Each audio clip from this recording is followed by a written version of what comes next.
आता मला एक थोडी मार के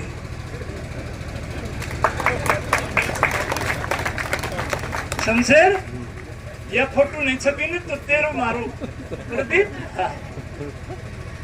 हरियाणा सरकार में अभय सिंह यादव मंत्री मैं तो पहले ही पानी पुरुष कहा कर और मनोहर लाल जी ने यह बात देर से माननी। क्यों जी? सभी पार्टी के सम्मानित साथीगण और बहुत ही हमारे सम्मान के योग आए हुए बुजुर्गों, नौजवान साथियों, माताओं बहनों, देखिए आज हमने सभी ने माननीय रामविलास जी शर्मा जी के मार्गदर्शन में हमने आज पार्टी के कार्यालय पहले नांगल चौधरी में स्थापित किया, फिर नारनौल में, आज यहाँ महेंद्र में उद्घाटन किया पार्टी के कार्यालय का।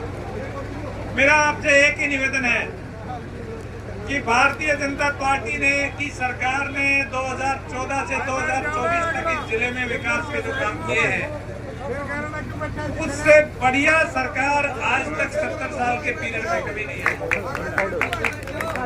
और क्षेत्र के विकास को लगातार आगे बढ़ाने के लिए हमें भारतीय जनता पार्टी को ज्यादा से ज्यादा मजबूत करना है।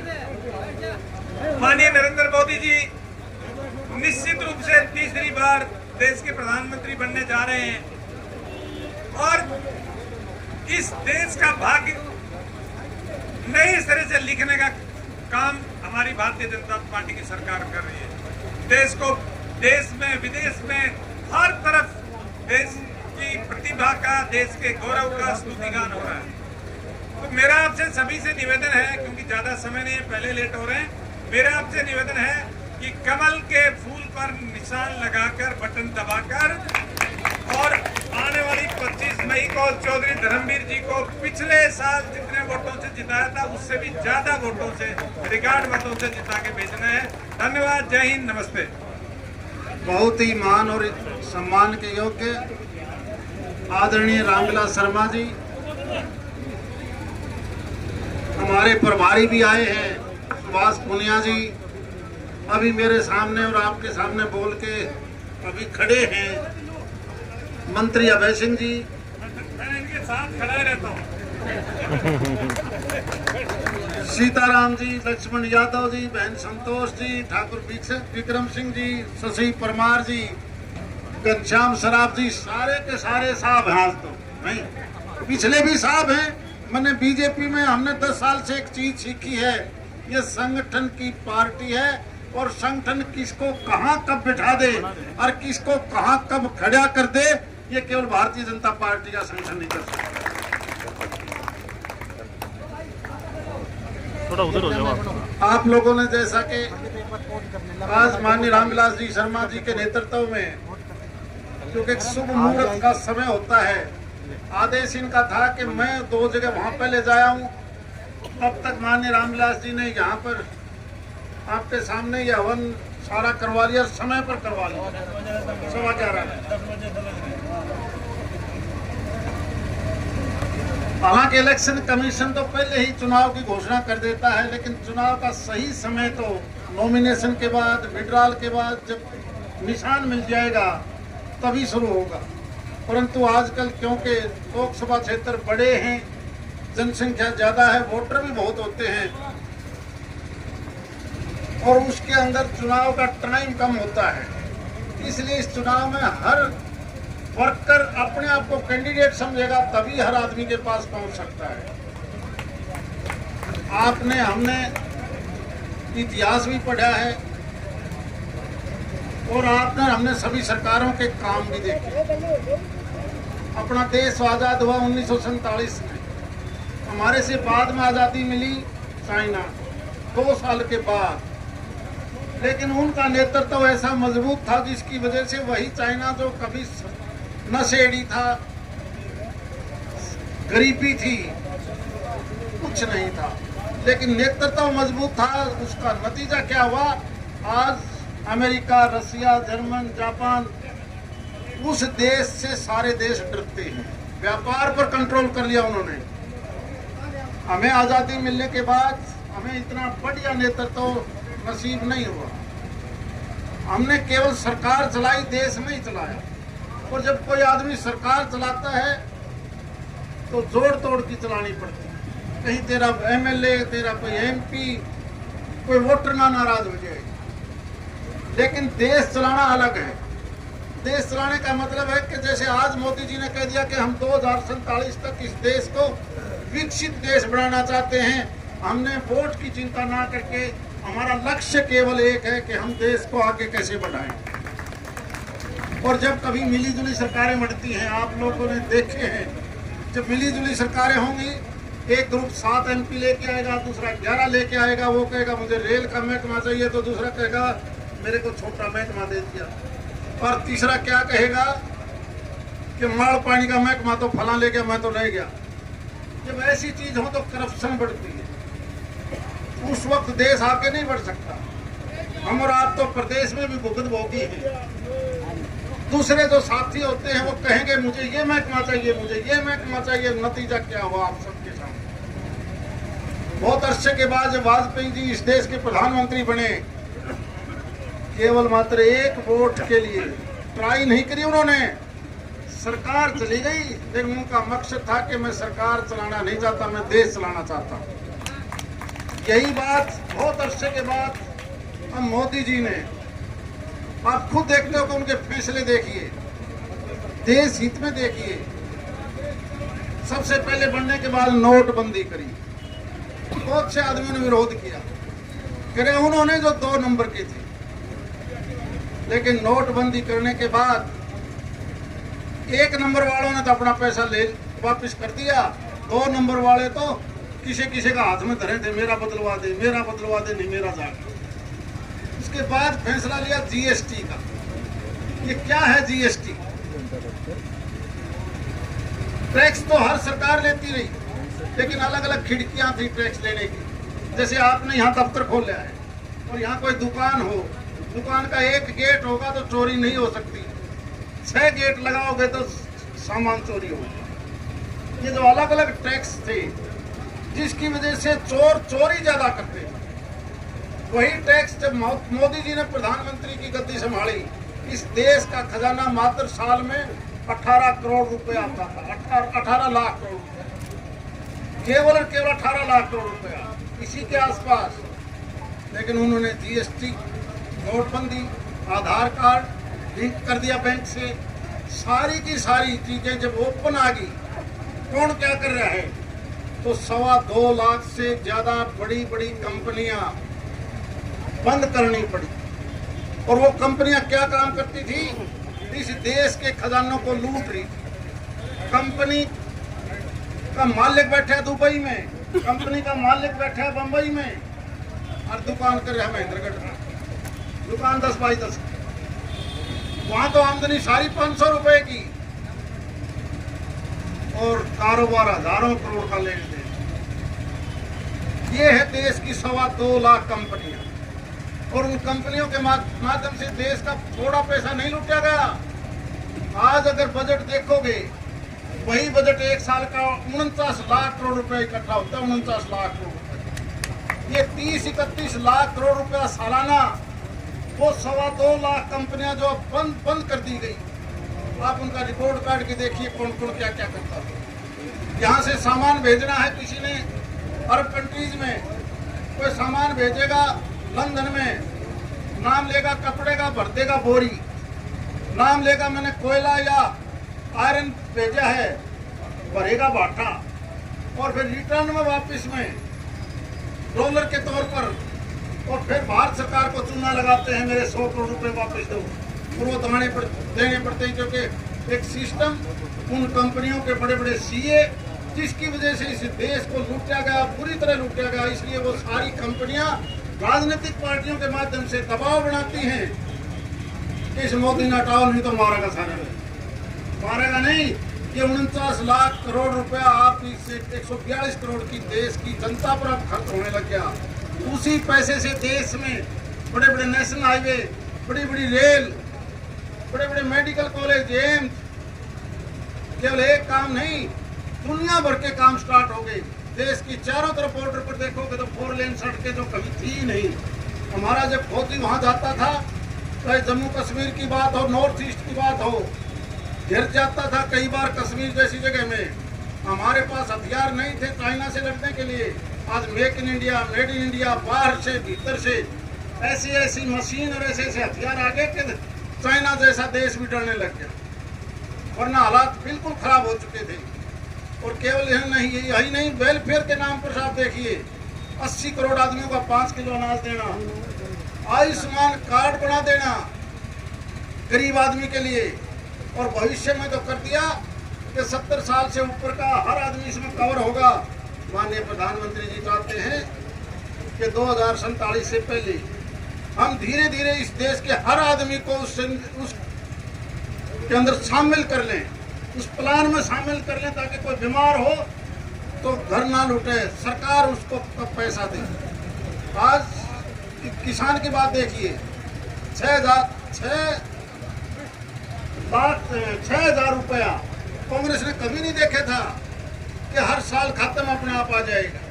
हमने पता ही नहीं था ओलावृष्टि का या दूसरे का कभी मुआवजा भी मिलता है क्या।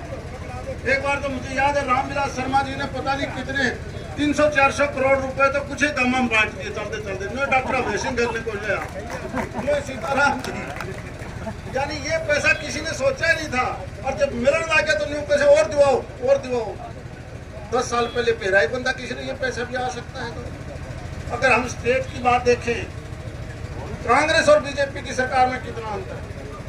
कांग्रेस का जब भी कोई मुख्यमंत्री बनेगा तो अपने इलाके से बाहर के नहीं सोचता। आप और हम देख चुके हैं। अगर विकास सड़कों का होगा तो अपने इलाके में होगा। मुझे याद है मैं और रावदान सिंह दोनों दोस्त थे, और आज भी हमें ये नहीं करता कि आज भी हमारी कोई दुश्मनी है, लेकिन मैंने एक बार उनको टेलीफोन किया। मैंने कहा भले आदमी, नांगल सरोज में एक बोर्ड लगा रखा था हरियाणा प्रगति के पथ पर, और मोती सिंह मेरे साथ थे, हम साथ दिन जा रहे थे कई साल के बाद। मैंने कहा भले आदमी को बाहर कहा गया, और यह सड़क टूटी पड़ी से 4 घंटे में हम महेंद्रगढ़ पहुंचे। हाँ, और बोर्ड देख के देखा था कि वो हरियाणा प्रगति के पथ पर है, या प्रगति से तो आज तक क्या होगा, फिर लोग उल्टे बोल जाएंगे। आज देखिए आप इस सड़क से आपने भिवानी जाना हो, आपने नारनौल जाना हो, 152D से आपने धीरे धीरे समय आएगा बम्बई जाना हो, चंडीगढ़ जाना हो, ये है प्रोग्रेस, ये सबका साथ सबका विकास। नहरों के पानी आप देखिए, एक समय ऐसा था जब सारा का सारा पानी कुछ एक इलाके में चलता था, वहां बल्कि पटेरे चोआ आ गया, वो जमीन खराब होगी उनकी, लेकिन हमें पानी नहीं मिलता। आज का पानी यही जो जेएलएन जो 1500 क्यूसेक की थी, आज इन्होंने मिलके वो 2500 क्यूसेक का तो आपसे पहले प्रबंध कर दिया, और मुझे उम्मीद है कि इनका टारगेट है 4000 क्यूसेक के आसपास। और जब ये 4000 क्यूसेक के आसपास होगा तो ये नहर कभी बंद नहीं होगी। बल्कि मैं बधाई देता हूँ हरियाणा सरकार को, एक काम तो इन्होंने और किया है। कभी 1994 में हम सुनते थे, जब सीसरा मोड़ा यहाँ से सांसद थे आपके झुंझुनू, वो कई चुनाव ये कह के लड़ गया कि मैं जमुना का पानी जाऊंगा, मैं जमुना का पानी जाऊंगा, लेकिन नहीं ले पाया। इस सरकार ने अब फैसला किया है कि बारिश के दिनों में जब दिल्ली में बाढ़ आ जाती है, यमुनानगर से वही पानी चार बड़े बड़े पाइप, एक पाइप जिसकी कैपेसिटी है 500 क्यूसेक की, बंद पाइप जैसे हमारे छोटे पाइप होते हैं, बड़े पाइप आते हैं 500 क्यूसेक के, ऐसे 500 क्यूसेक के 4 पाइप आएंगे। सॉरी 2,500 क्यूसेक के, मैं बड़ी गलती कर गया। 2,500 क्यूसेक के 4 बड़े पाइप, जिसका सारा खर्चा भारत सरकार देगी, सारा खर्चा भारत सरकार। और वो 10,000 क्यूसेक जिसकी वजह से कभी बाढ़ आने पर दिल्ली डूबती थी, वही पानी कहीं ना कहीं जमुना का गंगा होके कहीं ना कहीं बंगाल की खाड़ी में पड़ता था। वही 10,000 क्यूसेक पानी जब बारिश का सीजन होगा, सावन भादों में जब ज्यादा बरसता है, उसमें से 7,500 क्यूसेक तो राजस्थान को जाएगा। उन्होंने अपना इंफ्रास्ट्रक्चर तैयार कर लिया, और बाकी 2,500 क्यूसेक पानी मिलेगा महेंद्रगढ़ के अंदर, शिवानी के अंदर, क्योंकि केवल यही रास्ता बताया कि यहाँ पर भी 500 एकड़ में कई टैंक बनेंगे, जिससे रिचार्ज होकर वाटर लेवल ऊपर आ जाएगा। ये होता है स्थायी सरकार का फैसला। पैसा एक नहीं लगना, पैसा भारत सरकार देगी, क्योंकि भारत सरकार के पास बजट थोड़ा नहीं है। वो चोरी बंद हो चुकी है। 2.25 लाख कंपनी जो चोरी कर रही थी वो समय चला गया। इसलिए आज ये चुनाव दिशा निर्देश देगा कि आपको नरेंद्र मोदी जी चाहिए या वो मिली जुली अधूरी सरकार चाहिए। एक ऐसी सरकार जिसने 10 साल में इंफ्रास्ट्रक्चर से लेके पानी तक, नौकरियों का अगर आप देखोगे, एक वो सरकार थी जो मात्र अपने क्षेत्र में लगाती थी। आज गांव गला 2 से थोड़े लाते हैं, वरना हमारा नंबर नहीं पड़ता था। मुझे याद है जो ये सड़क है, इस सड़क के टेंडर कभी हुए स्टेट की तरफ से, और वो टेंडर क्यों रद्द हुए आप किसी से रिपोर्ट निकलवा के देख लेना। क्योंकि ये सड़क नारनौल, महेंद्रगढ़, भिवानी और भिवानी से रोहतक से जींद का प्रपोज कर लिया। जो आदमी भिवानी से जींद जाएगा क्या वह रोहतक जाएगा? ट्रक वाला वहां से क्यों जाएगा? इसलिए रद्द करनी पड़ी। और इस सरकार ने आते ही कहा कि नो, ये सड़क जींद से सीधी भिवानी जाएगी। इसीलिए ये सड़क इतने साल तक लटकी रही। ये उनको केवल एक इलाका सोचा था कि इस इलाके के अंदर से टच होनी चाहिए, सारा काम केवल एक जगह हो। ये भारतीय जनता पार्टी की सरकार नहीं करती। ये सरकार सबका साथ, सबका विकास, इस बात को लेकर चलती है। और मुझे पूरी उम्मीद है, पूरी से पूरी उम्मीद, कि आपका जब रिजल्ट आएगा, पिछले 2014 का रिजल्ट हो, 2019 का रिजल्ट हो, और चाहे अब 2024 का रिजल्ट हो, इस प्रदेश के अंदर हो या देश के अंदर, माननीय प्रधानमंत्री जी के विश्वास पर हम 400 पार करेंगे और पहले से ज्यादा अधिक वोटों से आपकी जीत होगी।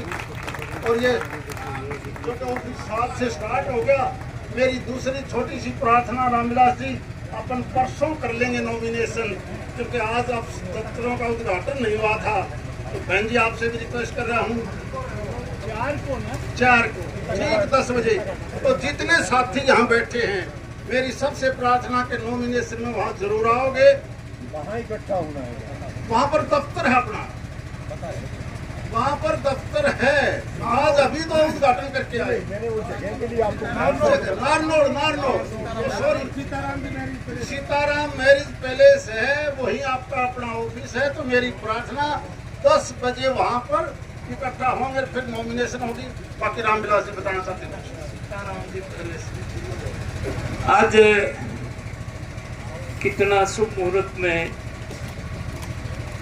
हमने अपने लाडले उम्मीदवार चौधरी धर्मवीर जी हमारी वो गोटी है, वो राम जिसके गैल ने कदे एक्स नहीं जुड़ा, मालड़ा के पुरुष।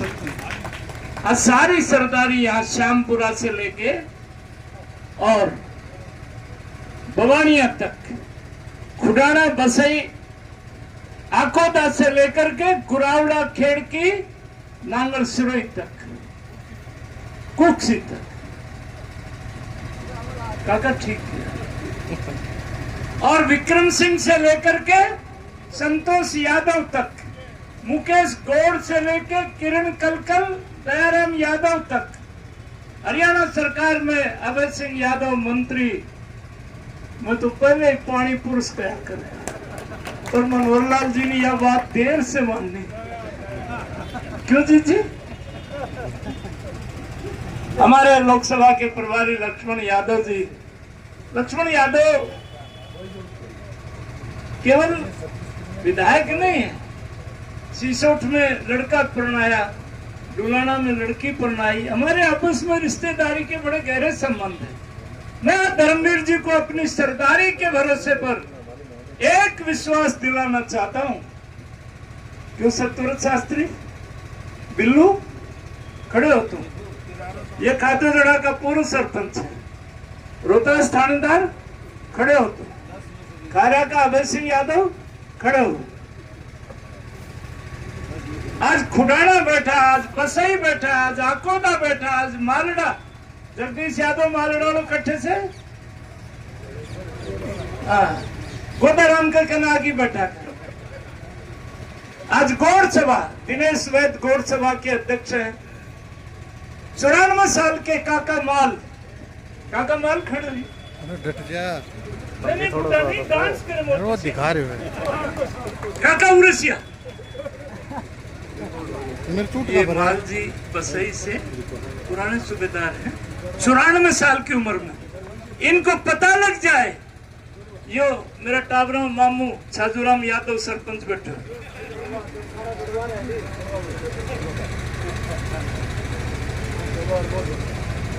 काका माल एक थोड़ी मार के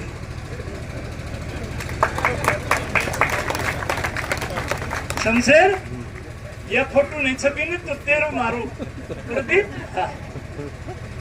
आज सारी सरदारी ने धर्मवीर जी को आशीर्वाद दिया है और कई बार भोले शंकर की मेरे पर कृपा है।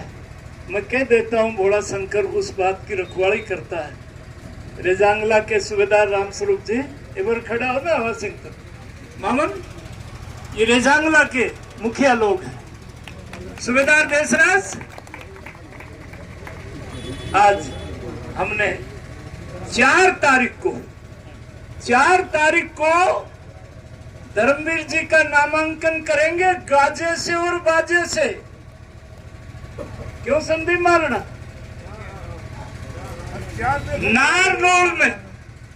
नारनौल में रेस्ट हाउस के सामने जो पार्क है, क्योंकि सीताराम की धर्मशाला में अपने पास पार्किंग कम, भीतर जाऊंगा, संख्या अपनी ज्यादा होने वाली है। 4 तारीख को 9 बजे 10 बजे 4 तारीख को चिरंजीव लाल जी उरचिया जोड़ावास का सरपंच हरिजन नेता मान 4 तारीख को सुबह 10 बजे नारनौल में रेस्ट हाउस के सामने जो पार्क है उसमें कहीं के घोड़ी नाचनी हो तो बेशक सीताराम जी ले आना है। हाँ। चितवन वाटिका है रेस्ट हाउस के सामने। 4 तारीख को सुबह 10 बजे ये सारी सरदारी वहां मिलेगी और भाई का नामांकन गाजे बाजे से भरवाएंगे। एक छोटी सी और प्रार्थना करूं मैं, एक छोटी सी प्रार्थना, क्योंकि हमारा देश सबसे ज्यादा शांति प्रिय देश है। हम उन देशों की तरह नहीं हैं जो देश आपस में लड़ते हों, चाहे वो ईरान इराक की बात हो, यूक्रेन रसिया की बात हो, पाकिस्तान बांग्लादेश की बात हो। हमारा देश शांति प्रिय यही रामराज है। इसलिए चुनाव में मेरी सबसे प्रार्थना, कोई भी पार्टी वोट मांगने आए उसका स्वागत करोगे। ये जो विरोध करना है ये हमारी संस्कृति नहीं है, ये ज्यादा ध्यान रखो। बहुत बहुत धन्यवाद।